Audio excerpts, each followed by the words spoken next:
पानी का मटका, हंडा, भले तुम्हारे घर में नल से पानी आ रहा हो, आरओ का पानी आ रहा हो, तुमने आरओ लगा रखा हो, और उसके नीचे एक छोटा सा हंडा, मटका, कुछ भी, छोटा सा घड़ा, कुछ भी रखना जरूर चाहिए।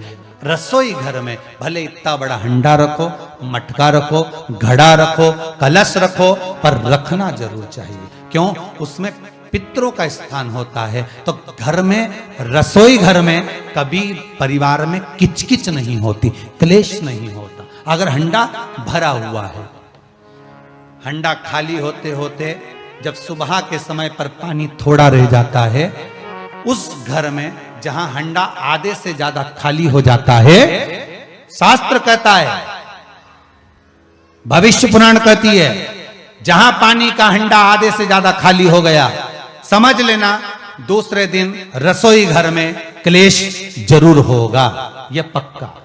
इसलिए हंडे की सीमितता देखी जाती है। मटके को, हंडे को, कलश को आधे से ज्यादा भरकर रखा होना चाहिए। भले आधे तक भरा रहे, पर आधे से नीचे नहीं जाए। उस घर में अब माताएं पूछती हैं, पंडित जी हमारे घर में बहुत क्लेश है, हमारी बहू सुनती नहीं, बहू के हमारी सास नहीं सुनती। क्लेश हो कहां से रहा है? जब तुम लड़की पसंद करके आई, उसका पांव देख के आई, 25 बार फोटो देखा, अपनी रकम तोड़वा तोड़वा के बहू को सोने की रकम चढ़वा दी, खुद ने अच्छी साड़ी नहीं पहनी, 10-10 हजार का सूट चढ़ा दिया, चुन्नी बेस, डब्बा दिया तैयार होने का, चप्पल दी नाप की, चूड़ी का नाप मंगवाया, इतना प्रेम, और घर पे आके जगदम्बा हो गई। कारण क्या है? इतना क्लेश कहां से आ गया? जब तुमने पसंद करी, तुमने देखी, लड़की वालों ने यहां देखा, लड़के वालों ने वहां देखा, जब एक दूसरे को देख के सब बात हुई है, संबंध हुआ, रात भर बात चली, फिर क्या हो गया? यहां तो रोज फोन लगाती थी, मम्मी ये वाली साड़ी तैयार कर लो। हाँ बेटा कर ले, ऐसी बात सास और बहू में चले। चूड़ी का नाप भेज दीजिए, चोली का नाप भेज देना, और मैंने डब्बा तैयार कर लिया है, मैंने वीडियो कॉल में दिखाया, देख ले, यही है। चप्पल भी लिए, ये भी लिया, चोटी भी ली, गजरा भी लिया, दुनिया का सामान लिया, शादी करी ने 2-3 लाख रुपए तो गार्डन में खर्च कर दिए, ने लोगों के खूब चटाया, 2-3 लाख रुपए खाने में खर्च कर दिए, गिफ्ट भी दिया मेहमानों को। जब इतना खर्च करा, इतनी जोरदार बातचीत थी, फिर आखिर 1-2 साल में ऐसा क्या हो जाए कि ये जगदम्बा ने ये कात्यायनी हो जाए? कारण क्या है? वो कारण तो ढूंढो। अरे बोलो तो सही है कि नहीं है? कारण तो ढूंढो कि कारण क्या है ऐसा, कि क्या कारण हो गया? अब दोष दे नहीं कि माँ ने सिखा दिया होगा, और वो दोष दे, तुम तो अपनी माँ के ही हो, हमारी तो सुनो ही नहीं। अब वो इधर दोष, वो उधर दोष दे।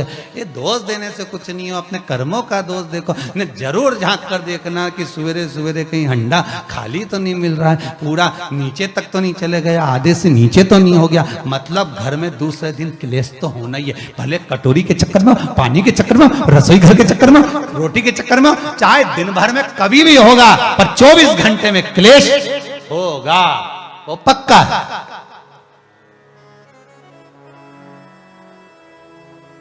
थोड़ा भरा। क्यों भरकर रखा जाता है मटका? क्यों भरकर रखते हैं हंडा? क्यों कहा जाता है कि जिस समय वास्तु पूजन होता है, पितरों के लिए पूजन करी जाती है, तो हंडा भरा जाता है, नया कोरा मटका, नया हंडा वास्तु पूजन में भरा जाता है। क्यों? और जब पंडित जी सिर पे मंगवाते हैं, नारी भर कर लाती है, गृह प्रवेश होता है, भरा हुआ मटका, खाली नहीं, भरा। और जब भरवाते तो इतना भरवाते कि उसका पानी उंडेलना चाहिए, वास्तु पूजन का नियम है। जिस समय मटके को भरकर लेके आते हैं घर के अंदर, कलश भरकर लेके आते हैं, वास्तु प्रवेश करते हैं, गृह प्रवेश करते हैं, तो मटका इतना भरा जाता है, उसका पानी बाहर ढुलना चाहिए।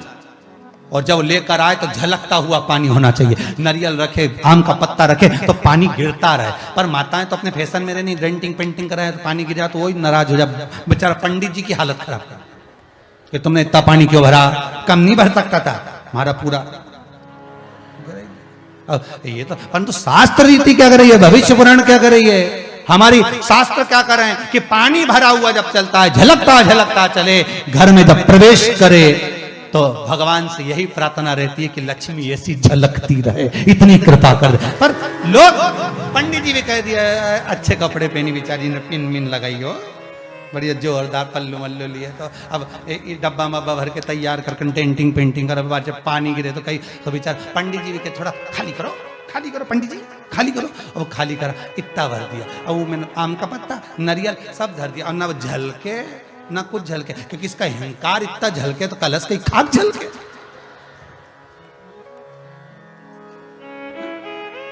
ये तो गृह प्रवेश कर रही तो अपने आप को ऐसी समझ रही कि हमारा बराबर कोई नहीं बनाया ऐसी, और ऊपर से के फोटो खींचना, फोटो खींचना।